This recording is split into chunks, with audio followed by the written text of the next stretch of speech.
Now beginning to get back and forth on this issue of River State, who gave who what money, and we also understand now that the chief of staff to the governor, Governor Fubara, has now also sued Mr. Wike, saying that, or he says he's going to go to court. It's unclear if he has done that. He says he's going to sue him for defamation. Well, these are some of the controversies that are on the ground. The question will be, to what end are all of these allegations? What are all of these shenanigans about? We have joining us this morning Mr. Chetamwala, who is a legal practitioner and an activist. Thank you for joining us this morning, and shall I say Baraka de Salah to you? Good morning, and thank you for having me. Baraka de Salah to you too.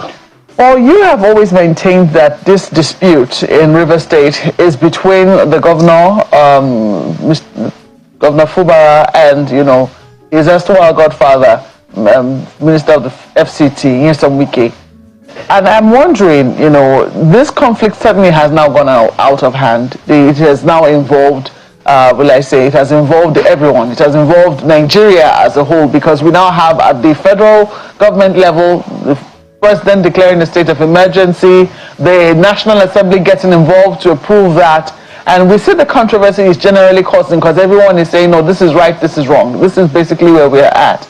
So now that we're getting this new revelation by the former head of service who said he willingly resigned, what were your thoughts when you saw that video? Well, I'm going to start from the build-up you actually laid. You know, the issue on ground now in River State, I must say that at this point, we're no longer dealing with Wike and Sim again. What about the distraction of this particular video from the press statement from the head of service, the former head of service? Now, I'm viewing things now differently from the angle of the president. That Mr. President is acting a script in River State. And that script is not in the best interest of Rivers people. That script is written to destroy the economy of River State. Because we have argued severally and said that the president had no business declaring a state of emergency in River State. There was no necessary provocation that would have led to the declaration of a state of emergency in River State. Now, back to this issue, I'll return back to the issue of the president, and I would expatiate more on that particular, because what the president is doing in River State is destroying the economy of River State and not even bringing peace, because the sole administrator he sent to River State has confirmed that there is peace in River State. The issues, some of the issues that the president had alleged were the reasons why he declared a state of emergency, which one of them is the House of Assembly not being rebuilt by the governor. The same sole administrator has stated that the House of Assembly has built about 80% and the contractors have been paid fully. Why is the president declaring a state of emergency? Why is just a state of emergency in River State? There are states in the north that have been run over by bandits that do not have, local governments in the north that have been run over by bandits that do not have state of emergency be declared. There are areas where you have serious conflict. You know, though we recently had killings of people there, or hunters, about 16 persons or thereabouts have been killed. Have they declared a state of emergency? And in River State that is peaceful, that things are going very well in River State, the president has decided to declare a state of emergency and has decided not to even yield to the cause by well-meaning Nigerians to rescind from that particular decision of declaring a state of emergency in River State. It is unfortunate, it is sad, and we condemn it highly. You say he's following a script. The president, I'm telling you for fact. Yes, who has written the script? No, he wrote the scripts. What exactly is the plot of the script? Let me tell you something. Do not forget, in this same country we are, because some people just try to play to the gallery over these issues in this country.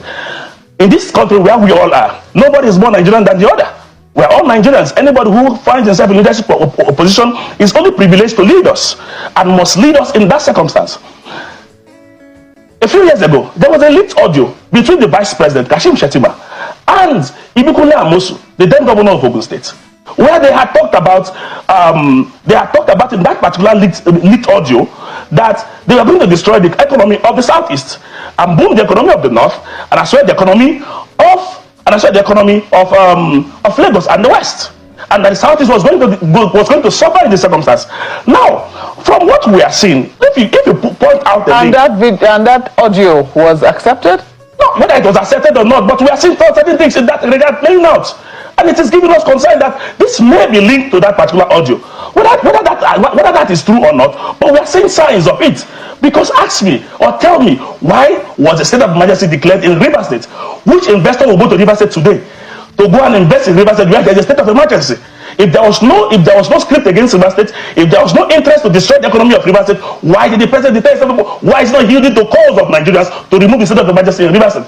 Why is the president still insisting that the state of emergency in Rivers State will continue? Let me tell you, this whole game is just about the resources of Rivers State. That is why one of the first things the sole administrator did when he came in was he sent out a memo to the head of local government administrations to ask them for the source of revenue of the local government. What is the business of the source of revenue of the local government? And the sole administrator that was sent to come and bring peace, purported peace in the state. When he has also confirmed that there is peace in Rivers State, the president acted on a false intelligence which he has refused to admit. He acted on the false intelligence in Rivers State. And today, the president has declared a state of emergency in Rivers State. No. There are two things, Mr. Wala. You say first that the president is following the script. That is, in other words, perhaps he's the one who has orchestrated whatever it is that is happening. And as such, he's making it, he's helping it pan out as the case might be. That's basically what it seems you're insinuating. Now you say he's acting based on false intelligence. Those are two different things. If you take decisions based on facts available to you at a particular time, but those facts turn out later on not to be true, that certainly cannot be said to be following a particular script, can it? No, when you look at it, when you come on national TV and on a national broadcast to state that XYZ happened, and these are some of the things that has led to the declaration of state of emergency, and it was discovered that those things did not happen, and those things were false. And you have not even, as a matter of fact, to say, oh, I made a mistake in this regard. I made a mistake in this regard, to accept your fault in this direction, and to say, oh, I'm sorry for doing this, I'm going to rescind of my decision, yet you are holding firm to it. Does that not even tell you that there is something fishy, and there's a sinister plan against Rivers people in this circumstance? Yeah, it but tells you. The president, just a moment. Mr. Warner, please take it easy. It is not only the president who has, he's not to declare and then it stays. What about the National Assembly? Are they also following the same script? We all know. We all know how the National Assembly functions in Nigeria, especially in this administration. We all know how the National Assembly functions in Nigeria. That you cannot completely separate the National Assembly from the executive arm of the government. You can't completely separate them. Yeah, but there are lawmakers. There are lawmakers from Rivers State there as well. Don't they have a voice in that particular house? They have a voice, but when the majority of those controlled by the executive, when the majority of those controlled by the executive takes a stand, the minority voice of the Rivers people in the National Assembly cannot hold sway. And we know these things. So it cannot hold sway. What exactly? And that's why we think that there's a sinister plan against Rivers State to destroy its economy. Exactly, to what end? That's what you're asking. If you say that's the game plan, because what Nigeria has been working towards as a country, and that's why even some people were saying, is it possible that the decision of the president was economic rather than political? Because he made reference to oil installations, etc., etc. So if you say that the idea is to destroy the economy, the question will be to what end? For a country that is looking for money and hoping to ramp up production of crude oil, why would they want to destroy the economy of Rivers State? Let me tell you something that we must understand. When you look at Rivers State is one of the economic hubs of this nation. Indeed. You agree with me, especially in the South. Rivers State has the largest economy in the South as of today. Now, when you come back to Rivers State and you look at what is happening in Rivers State and the declaration, why would the president declare a state of emergency in its economic hub when he knows that the implication of a state of emergency on the economy of a particular state like Rivers State, when he knows the implication that it would actually drive out investors from the state? So it tells you a lot. If the president, so what we're saying is that the president did not put into consideration the economic implication of this state of emergency. Because if he had put all those things into consideration, he wouldn't have declared the state of emergency in Rivers State. So for him to have also done that, and I've seen that these things are causing serious harm to the people of Rivers State, and have decided to still stand by that decision, then I think, from the look of things, from all the circumstances available to us, from the circumstantial evidence we have right now, it is pointing towards the fact that there are sinister plans against Rivers people through the state of emergency that have declared against Rivers State, and which is sad and unfortunate. And that's why we are saying that the president should call out the state of emergency. It is not helping Rivers people. Right now, it is not about Sim or Wike. It's not about any of them. And that's why for me, I don't want to get distracted by it, because for me, I consider everything said by Dr. Wike as a distraction. Because if you look at it, this man has waited for 1 year to come up with this important revelation that goes to the fabric of the soul of our nation, that a state is almost being destroyed An arm of government was almost destroyed or was burned down. You had those information, very critical information. You withheld it from security agencies. I think such a person should be tried for treason. You withheld it from security agencies without coming out public with it. What if they had gone ahead, or whoever probably must have gone ahead to make sure that they bring down the fabrics of this nation? It tells a lot about his personality and character. So I really don't want to get myself distracted with all that, because I see all that as a distraction. The cause of the matter is this: there's a state of emergency in Rivers State. You see something that somebody says that you say should be tried for treason as a distraction. No, what I'm saying that you held this particular opinion, you had this knowledge, you refused to divulge this to the security agencies. The police even went ahead to try some persons. You refused to come out to give testimonies during those trials.